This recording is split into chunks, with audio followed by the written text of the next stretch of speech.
Meus amores, sejam muito bem-vindos a mais um vídeo aqui no canal. E hoje eu vou falar pra vocês várias dicas pra prevenir e até reverter a pré-diabetes e também pra prevenir e controlar a diabetes em si. Porque não é assim, eu tenho diabetes, vou tomar remédio? Não, meu amor. Tem várias coisas que você pode e deve fazer para você controlar e não ter as complicações de uma glicemia descontrolada, descompensada. Mas a gente vai falar sobre tudo isso aqui hoje porque é muito importante vocês entenderem os reais problemas da diabetes. Então, se você quiser saber tudo, vem comigo.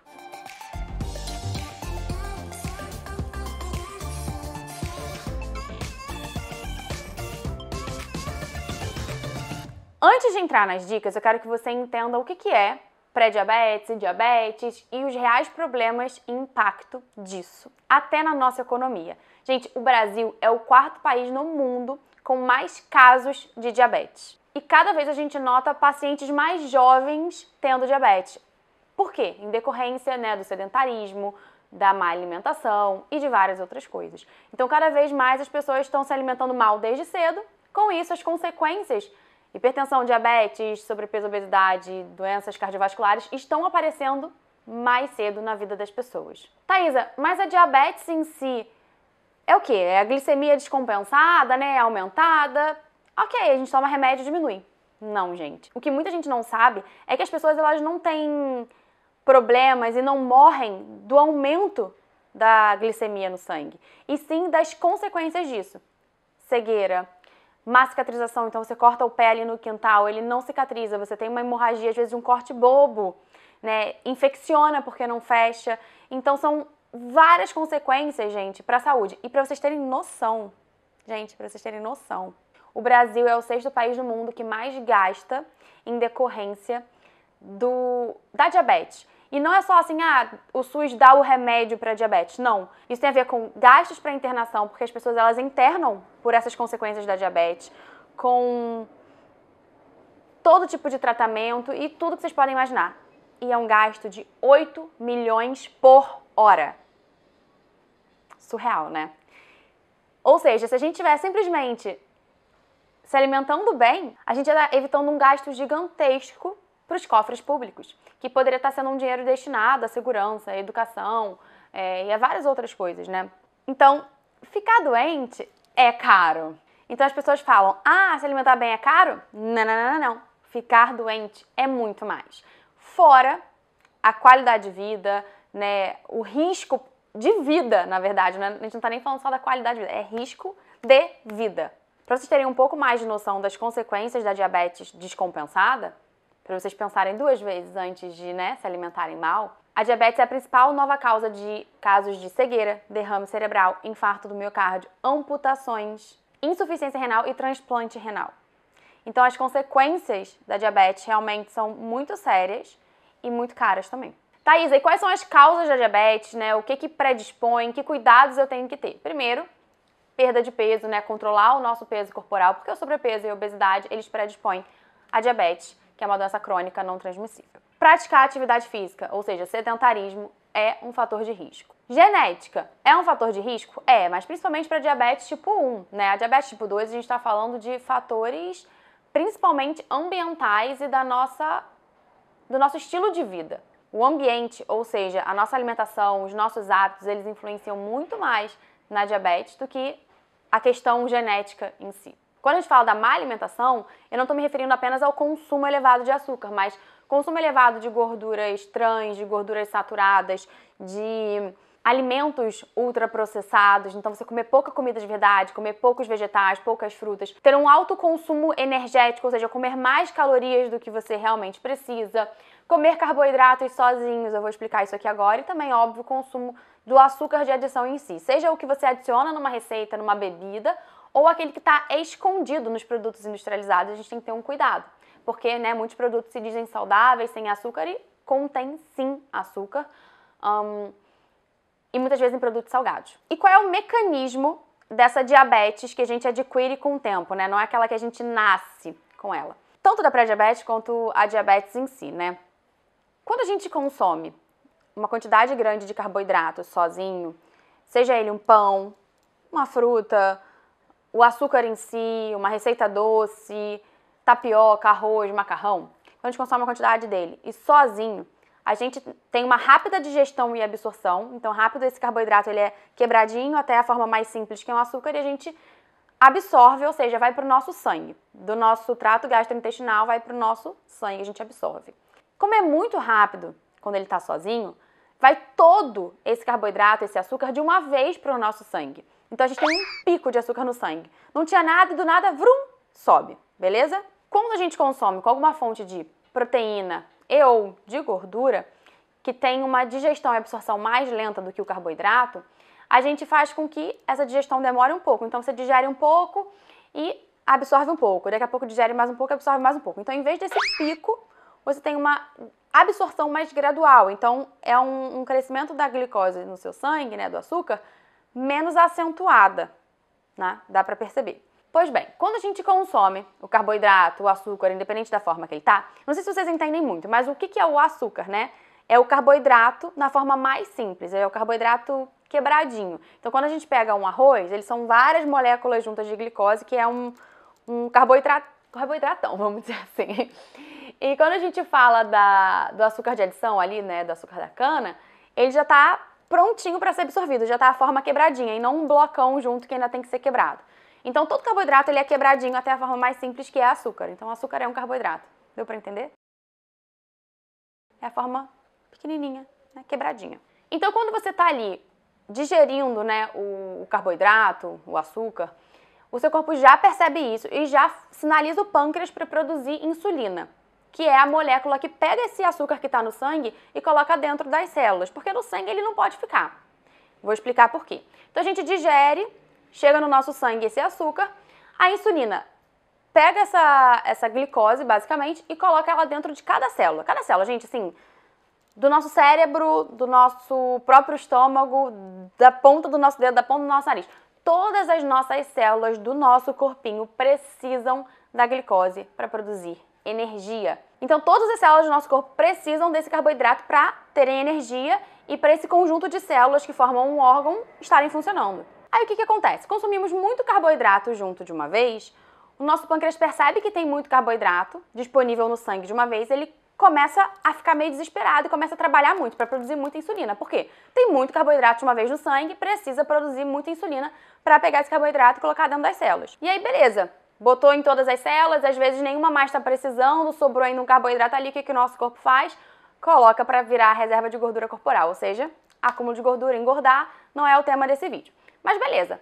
Passou um tempo, a gente foi lá e comeu carboidrato ou muito açúcar, né, sozinho de novo.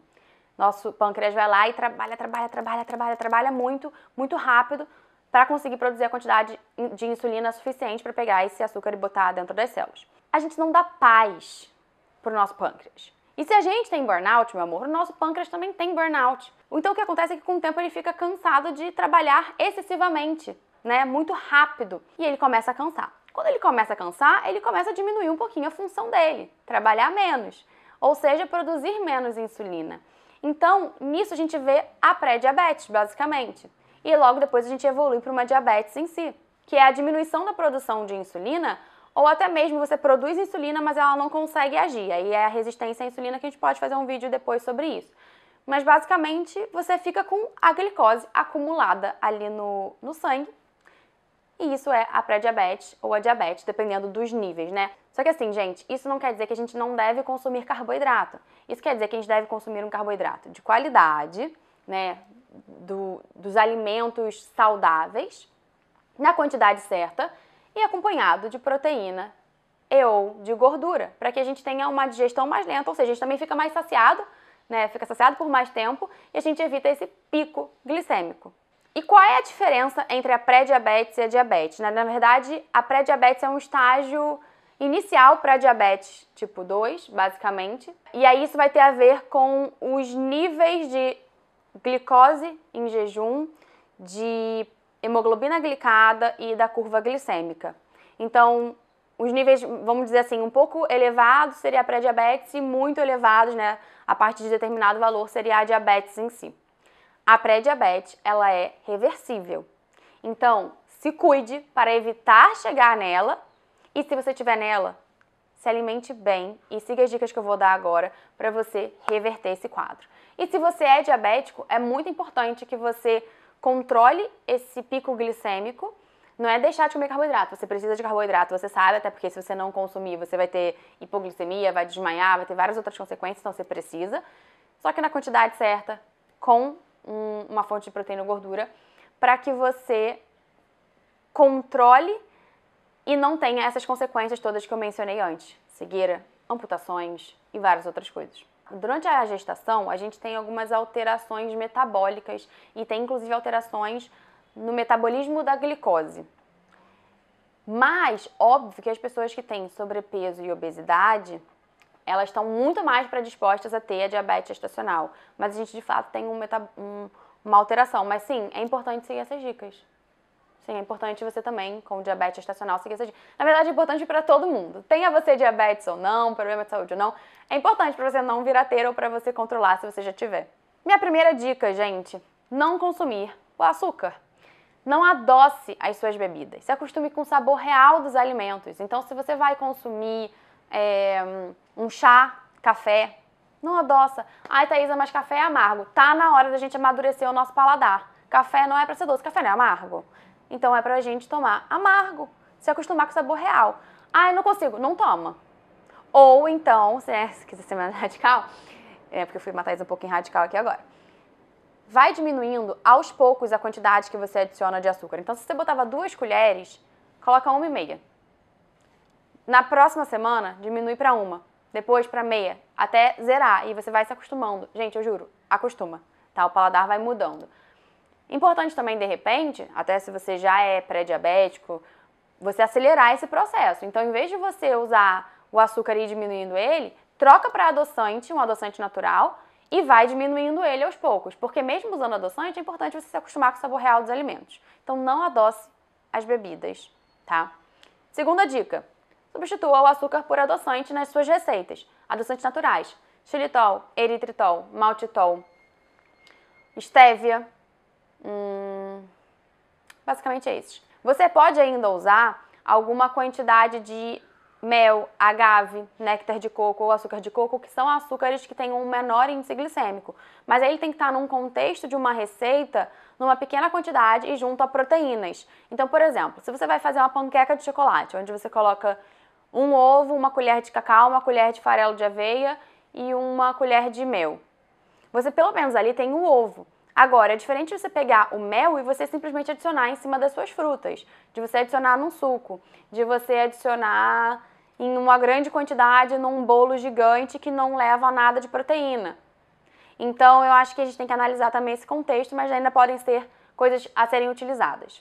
A quarta dica é evite sucos. Ai, Thaisa, mas aí o que eu vou beber? Gente, a gente não foi feito para ficar bebendo suco.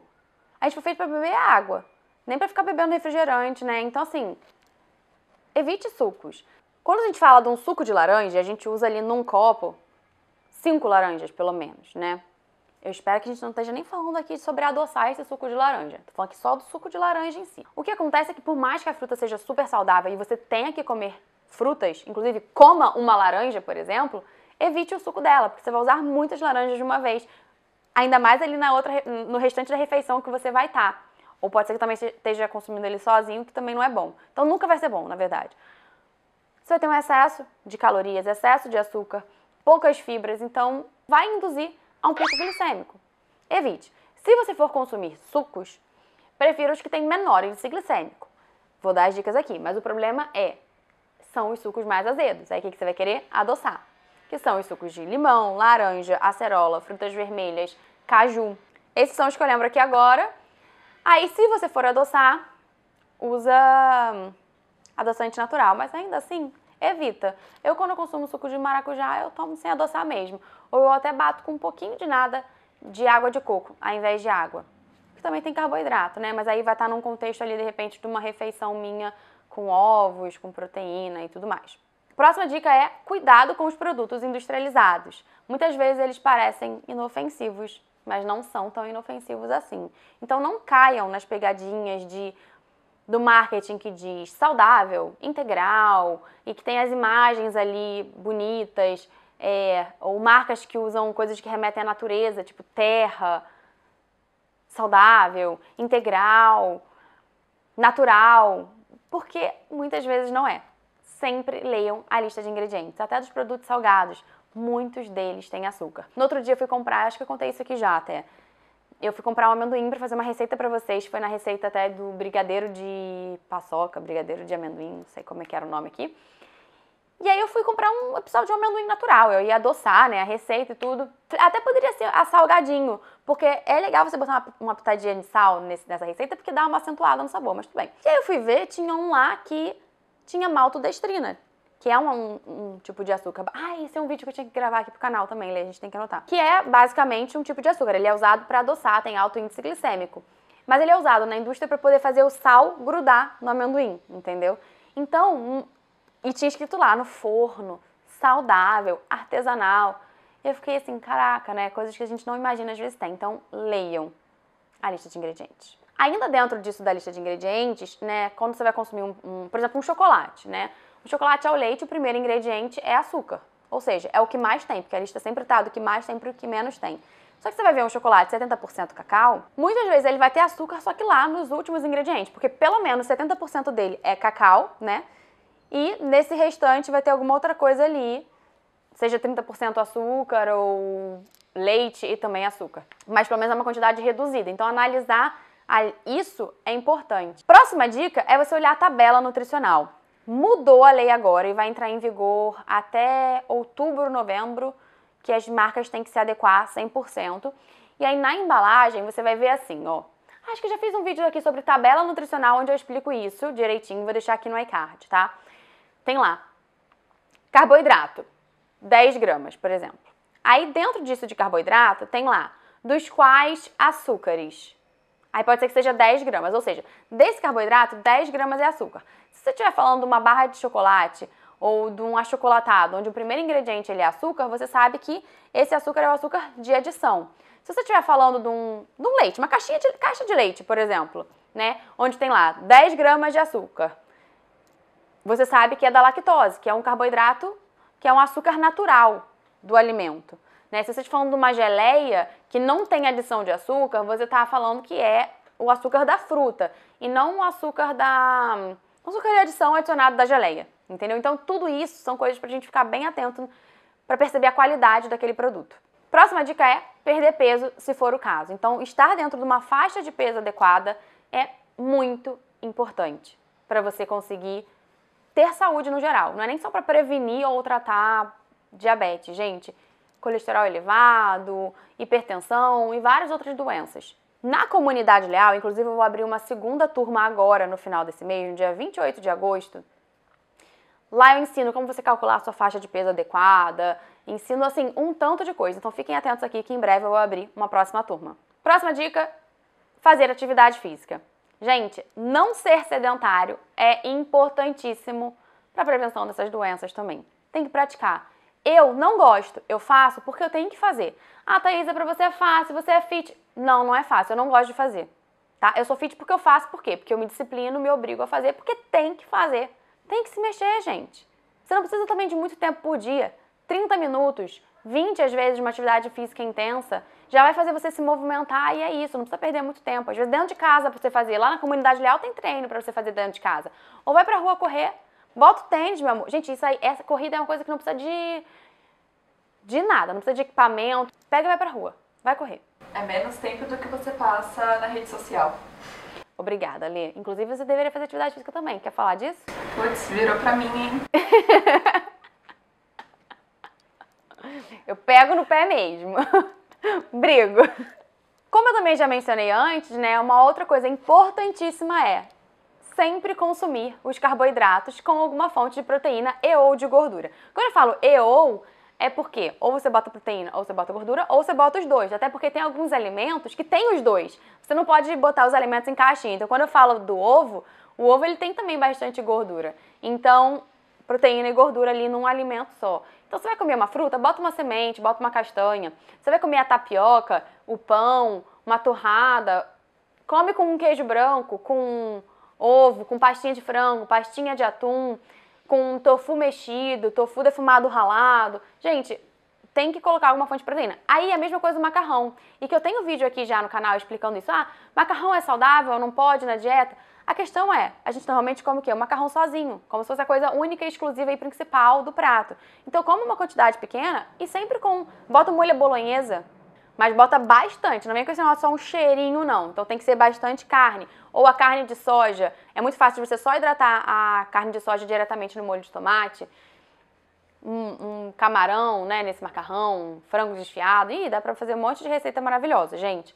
Mas não coma sozinho. Você pode comer. Não coma sozinho. Na verdade, você deve até, né? Deve comer. Eu tenho uma reflexão sobre. Porque eu convivi e convivo com muita gente que tem diabetes. Então eu cresci com uma amiga que nasceu com diabetes, então já era o caso dela aplicar insulina todo dia e não tinha muito o que fazer. Então ela era genético. Exatamente, ela nasceu com. Tive uma avó que ela tinha diabetes de aplicar insulina também, então a diabetes dela subia, ela delirava. E aí várias complicações, que foi isso que você disse, outras complicações foi tendo, né, e ela acabou falecendo, não por causa de diabetes, mas por causa das outras complicações. Se ela não tivesse falecido, teria que amputar a perna. Meu pai é diabético. E seu pai, ele é magro? Tem uma barriguinha ali, né, que poderia perder, mas ele é bem ativo. O trabalho dele faz ele ser bem ativo. E a minha avó, né, que também tá com diabetes. Tive uma tia que ficou até cega por causa de diabetes. Então, assim, muita gente ao meu redor com diabetes. E todos eles ficam muito tristes por não poder simplesmente comer uma coisa que gostam. Então, assim, se você tá com uma pré-diabetes, cuida, trata, porque depois, se você já tá bem, você sente vontade de comer um pedaço de pudim, comer um chocolate, você vai poder. Agora, se você já tá com diabetes, você vai ter que contar quantos de remédio você vai tomar para você comer um tiquinho de um pedaço de um pudim, para depois você ter que tomar mais remédio ainda para baixar a diabetes que subiu. Se você acha ruim você mudar seus hábitos agora, se você tá com diabetes, e aí você vai ser uma vida inteira de você não poder comer o que você gosta. É isso que eu penso. Eu acho que é muito melhor a gente se alimentar bem na maior parte do tempo, para de vez em quando a gente poder se dar ao luxo de comer uma coisa ou outra, e sempre moderando as quantidades, né, Lê? Eu acho que uma próxima dica, anota aqui, ó, uma próxima dica é: não é só a qualidade, mas a quantidade também influencia. Então, você comer um pedaço do bolo é diferente de você comer um pedação, né? Então, às vezes, por exemplo, você dividir uma sobremesa com alguém e você dá 2 colheradas, é diferente de você comer uma inteira, ou de você comer mais do que 2 colheres. Isso também influencia, a quantidade que você consome. E aí, imagina você ficar doente e não poder, de fato, comer nada. É muito mais sofrido, gente. E é o que você falou, né? Você toma o remédio, aí você toma às vezes a mais, aí você abaixa demais a glicose, aí você fica mal. Aí aí tem que comer carboidrato, e aí toma mais disso. Gente, não é só tomar remédio. O negócio fica assim, ó. E os remédios são horríveis, viu? Você toma um remédio, aí dá prisão de ventre. Aí você troca de remédio, aí te dá diarreia.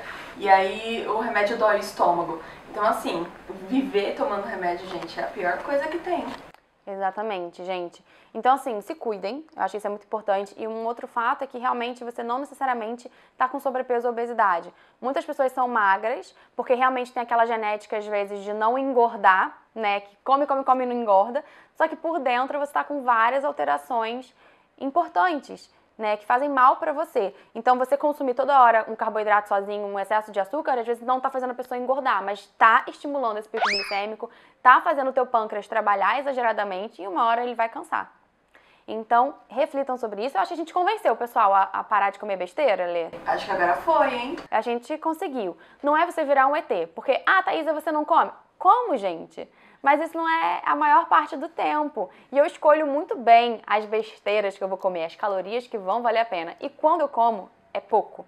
Então eu experimento, eu saboreio, tiro a minha curiosidade, né, a minha vontade também de comer aquilo. Eu não preciso me esbaldar e comer um monte. Então eu acho que é um equilíbrio que não é fácil de encontrar, mas que tem que ser um tema principal e importante da nossa vida. Para fechar, uma outra dica muito importante é consumir, né, no nosso dia a dia, alimentos anti-inflamatórios, e nisso daí tem uma variedade gigantesca. Inclusive, vejam um vídeo sobre dicas, né, de alimentos anti-inflamatórios.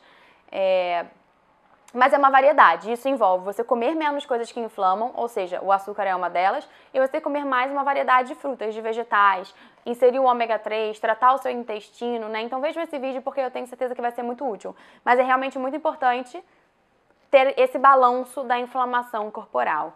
E é isso. Curte aqui o vídeo se você gostou, encaminha agora ele para alguém que precisa assistir, alguém que você ama, que você quer ver bem, que você quer que essa pessoa se cuide e evite de ter esses problemas, tá bom? Porque saúde não é só gastar dinheiro, não é só você, eu vou acabar morrendo, não.